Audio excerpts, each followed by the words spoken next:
Oi, gente querida, gente amiga. Esse é um Paz e Bem improvisado. O Mauro teve problemas técnicos, não pôde estar aqui, então eu vim. Vou pedir o carinho dessa comunidade, porque eu não tinha nada preparado. E ontem, na quinta-feira, eu fiquei o dia todo tentando colocar o curso de verão do Faustino no ar. Então, depois que ele foi ao ar, eu estive com a comunidade, ele foi ao ar às 5 horas, está aí para quem puder e quiser ver. E foi uma maravilha, como são as aulas do Faustino. Faustino nos lembrou da questão da interconvicção, das várias convicções que nós temos. Nos lembrou muito bem da questão dos multiversos. Falou sobre a mística, um pouco sobre a mística dele. O tema era a religião, a espiritualidade e a diversidade dentro disso. Ele que está se aposentando da universidade, citou aqui o Mauro Lopes, o canal Paz e Bem. Então foi com muita alegria que eu assisti junto com a comunidade no canal, e foi com muita alegria que também eu percebi como ele tratou o espiritismo de uma maneira muito sóbria. Vou contar para vocês. O que acontece é que no movimento espírita brasileiro, chamado de MEB, quando a gente fala que Chico Xavier era um católico dentro do espiritismo, existe inclusive um estudo antropológico disso, e Faustino vai citar muito a antropologia, porque ele tem um filho se doutorando em antropologia. Tem uma antropóloga chamada Sandra Stoltz, que ela tem um livro que se chama Espiritismo à Brasileira. Neste livro, ela vai traçar o perfil de Chico Xavier. E Chico era um católico dentro do espiritismo. Isso não é demérito. Esses multiversos conversando, eles nos trazem para uma nova realidade, para uma interexistencialidade, porque nós somos plurais. Nós somos plurais e para nós espíritas nós habitamos os dois mundos que são solidários. Então, quando o Faustino nos trouxe esse conceito de que ele é um católico, Chico Xavier é sim um católico dentro do espiritismo, e nós falamos isso no movimento espírita, as pessoas se ofendem, como se isso fosse ofensa, e não é, porque nós estamos por aí vendo um mundo que é multifacetado, e era sobre esses dados, inclusive Faustino trazia que 44% das pessoas que vão às igrejas acreditam em reencarnação. Então ele dizia assim, os espíritas não são somente 1,2% como por aí se diz, mas são em número maior.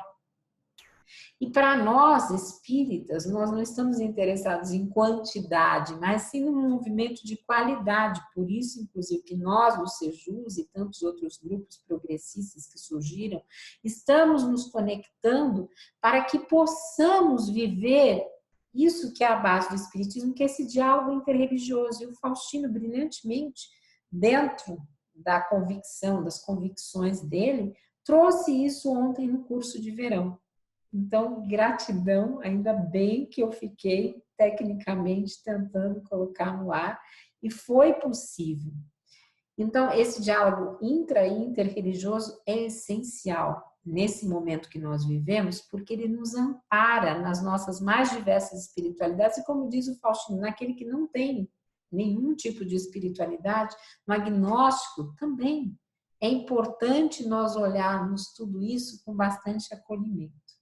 Agora eu vou contar para vocês uma coisa que essa semana me aconteceu. Eu tinha gravado agora há pouco um vídeo e perdi tudo. Não sei o que eu fiz, apertei o botão errado. E aí não gravou nada, porque eu não tenho licença do Zoom, por isso que eu não entro ao vivo com vocês.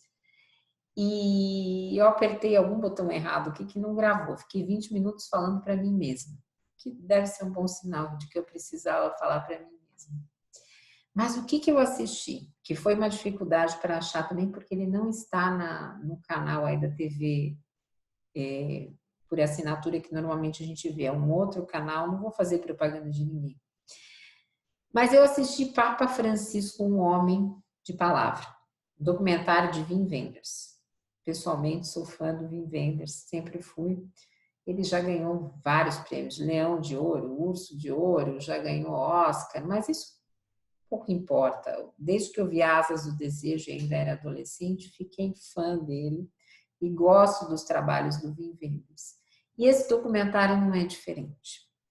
Raramente eu me emociono em filmes, eu devo dizer isso, eu tenho um lado meio anglo-saxão. Eu sou mais dura na queda. Mas eu assisti 2 vezes e chorei nas 2 vezes. E vou explicar por quê e vou dar spoiler. Então, se você não quer ver, porque como é um filme que é mais difícil das pessoas encontrarem, eu vou contar para vocês sobre ele.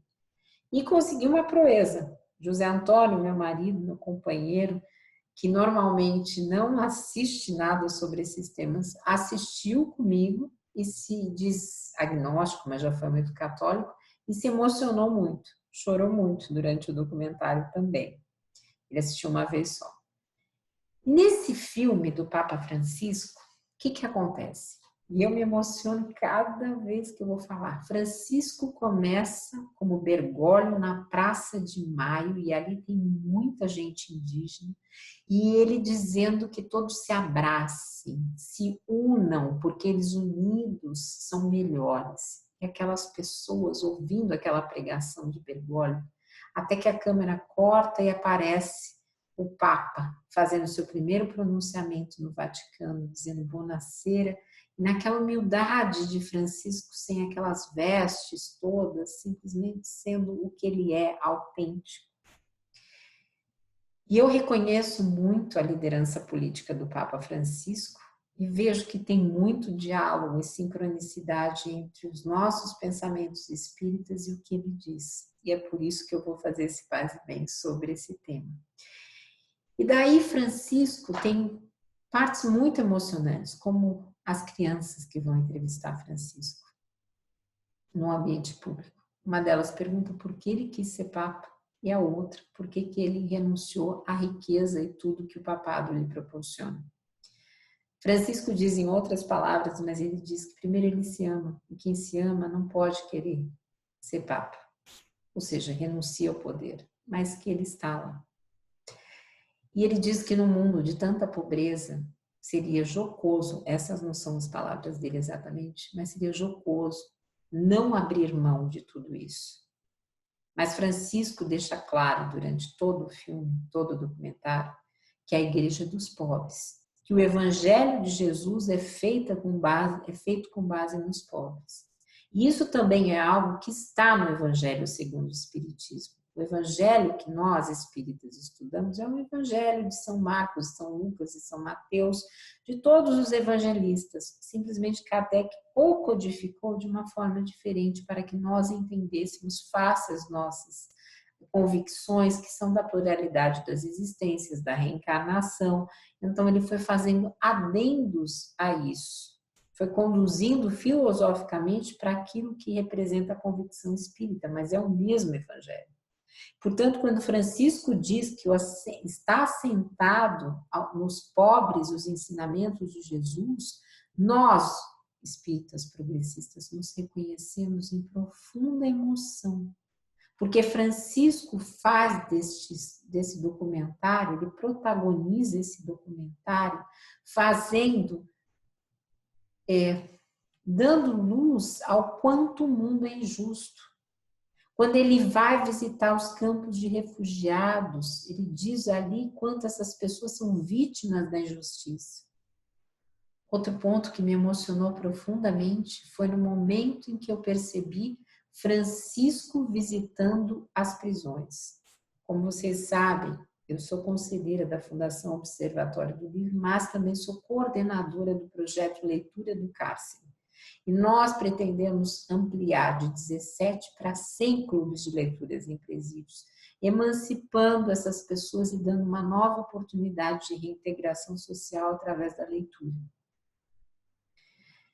E quando eu vi ele falando para aquelas pessoas que estavam detidas, que o primeiro preso político que existiu e o primeiro preso que foi santificado, no caso da igreja, mas não no caso do Espiritismo, foi Jesus, você percebia aquelas pessoas chorando de emoção porque elas saíam da marginalidade, estavam incluídas ali. Aquilo me emocionou profundamente. Mas ainda, Francisco vai ao Congresso americano e fala contra as armas. como vocês sabem, já dividi aqui no canal com vocês que eu sou vítima de arma de fogo, tomei um tiro no peito. Mas continuo dizendo que sou contra as armas. E Francisco nos faz entender isso, que as pessoas que estão no multiverso de espiritualidade ou não espiritualidade devem buscar sempre o bem em prol de um mundo melhor. Francisco fala contra a desigualdade social, que desse escárnio, que só um percentual ínfimo da população tem acesso a tudo, enquanto os outros lutam pelo básico. E ali estão Evo Morales, Mujica, entre outros no filme. Mas ele fala de uma igreja que ainda é uma igreja de surdos. Eu atualizo isso, eu não conheço a igreja profundamente, não poderia falar sobre isso, mas atualizo para o movimento espírita, onde nós temos muitos surdos fazendo arminha com a mão. Isso não é uma crítica, isso é um convite. É um convite para despertar de novas consciências, porque Francisco vai falar que o mais pobre que existe na Terra hoje é o planeta. É o planeta, e Faustino lembrou isso muito bem, porque nós estamos vivendo a era do antropoceno, nós ainda nos achamos donos do mundo, e Francisco nos diz, e ele é permeado, o filme é permeado de imagens de São Francisco e falas como o Cântico do Sol. Nós não somos donos do mundo, nós vivemos como cuidadores deste mundo. E onde será que estamos cuidando dele? É uma beleza. É de uma beleza ímpar esse documentário. Eu assisti 2 papas via live do Leonardo Atush com o Mauro, achei fundamental ter a visão do Mauro sobre tudo isso, mas o que me emocionou mesmo foi Francisco, um homem de palavra.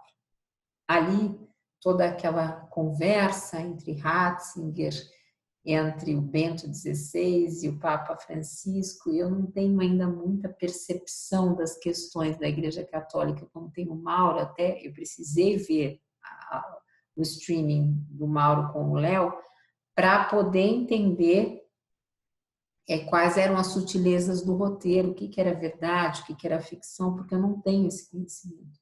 Mas ali em Francisco, um homem de palavra, é o que o documentário diz, você sente que Francisco vive segundo aquilo que ele prega. E por isso que hoje ele não é uma liderança só dos católicos, ele é uma liderança do mundo. Tem uma freira amiga dele que fala no documentário, fala, Francisco veio para falar com toda a humanidade. E eu não tenho dúvida disso. A emoção que eu senti ao ouvir o Papa Francisco é uma emoção que até agora vem, que fazia tempo que eu não tinha. Então, mais do que nunca, eu queria recomendar para vocês. Esse Paz e Bem é um Paz e Bem inusitado, todo meio que montado aqui no ato. Então eu estou até aqui com o computador, como vocês podem ver, procurando uma coisa que eu quero terminar. Primeiramente, eu queria pedir que nós lembrássemos o Cântico do Sol, que está presente lá com São Francisco. Porque esse Cântico do Sol, ele é de uma espiritualidade singular. Então ele diz assim, Altíssimo, onipotente, bom Senhor, Teus são o louvor, a glória, a honra e toda a bênção. Só a Ti, Altíssimo, são devidos e homem algum é digno de Te mencionar. Louvado sejas, meu Senhor, com todas as suas criaturas, especialmente o Senhor, irmão Sol, que clareia o dia e com sua luz nos alumia. E Ele é belo e radiante, com grande esplendor, de Ti, Altíssima imagem. Louvado seja, meu Senhor, pela irmã Lua e as estrelas, que no céu formaste claras e preciosas e belas. Louvado seja, meu Senhor, pelo irmão Vento, pelo ar ou nublado ou sereno, e todo o tempo pelo qual a tuas criaturas dá sustento. Louvado sejas, meu Senhor, pela irmã água, que é muito útil e humilde, preciosa e casta. Louvado sejas, meu Senhor, pelo irmão fogo, pelo qual iluminas a noite, e é belo e jucundo e vigoroso e forte. Louvado sejas, meu Senhor, por nossa irmã Mãe Terra, que nos sustenta e governa e produz frutos diversos e coloridas flores e ervas. Louvado seja, meu Senhor, pelos que perdoam por teu amor e suportam enfermidades e tribulações. Bem-aventurados os que sustentam a paz, que por ti, Altíssimo, serão coroados. Louvado seja, meu Senhor, por nossa irmã a morte corporal. Francisco fala da morte lá, da qual homem algum pode escapar. Ai dos que morrerem em pecado mortal. Felizes o que ela achar, conformes à tua santíssima vontade, porque a morte segunda não lhes fará mal. Louvai e bendizei a meu Senhor, e dai-lhe graças, e servi-o com grande humildade. Antes de terminar, tem um outro momento que é emocionante. Uma criança com câncer terminal pede que a mãe escreva a Francisco e que ele ligue. Ele liga o primeiro dia, a criança não pode atender, está dormindo, está mal. Ele deixa um recado na caixa postal. Não liga o segundo. A criança acha que o Papa se ofendeu porque ela não atendeu. Ele liga no terceiro dia, ela não pode atender novamente, ele deixa um recado. Ele liga no terceiro dia, a mãe diz, ele está no final, está muito mal, e coloca em viva voz. Ele diz, obrigado, Francisco. Obrigado, Francisco. E a seguir, desencarna para nós espíritas ou morre com sabedoria. Então esse paz e bem é para dizer obrigada, comunidade, obrigada, Francisco, obrigada por estarmos nesse diálogo. Paz e bem, gente, paz e bem. Lembrem de respirar, inspirar, e um final de semana maravilhoso para cada um de vocês. Beijo grande.